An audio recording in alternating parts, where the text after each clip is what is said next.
Hi hello, இது பார்த்திங்கன்னா பெரம்பலூர் மாவட்டம் சிறுவாச்சூர் தேர் திருவிழா. பார்த்திங்கன்னா தேர் நின்றுச்சு. அதுக்கப்புறம் தான் வீடியோ எடுத்தேன். ஏன்னா எனக்கு டிராஃபிக் டியூட்டி ரோட்டில் போட்டுருந்தாங்க. அவங்க அப்போ வீடியோ எடுக்க முடியல. தேர் நின்னதுக்கப்புறம் தான் உங்களுக்கு சாமி கும்பிட வந்தோம். அதுக்கப்புறம் தான் வீடியோ எடுத்தோம்.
இதுதான் அந்த கோவில். இது புகழ்பெற்ற கோவில். இதில் பார்த்திங்கன்னா பாண்டிச்சேரி முதலமைச்சர் கூட போன மாதம் வந்திருந்தார் இந்த கோயிலுக்கு.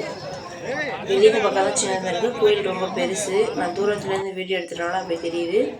எங்களுக்கு டியூட்டி முடிச்சுட்டு ஈவினிங் 5 மணிக்கெலாம் 6 மணிக்கெலாம் கிளம்பிட்டோம். ஏன்னா காலையில் 5 மணிக்கெலாம் வந்தோம் நாங்கள்.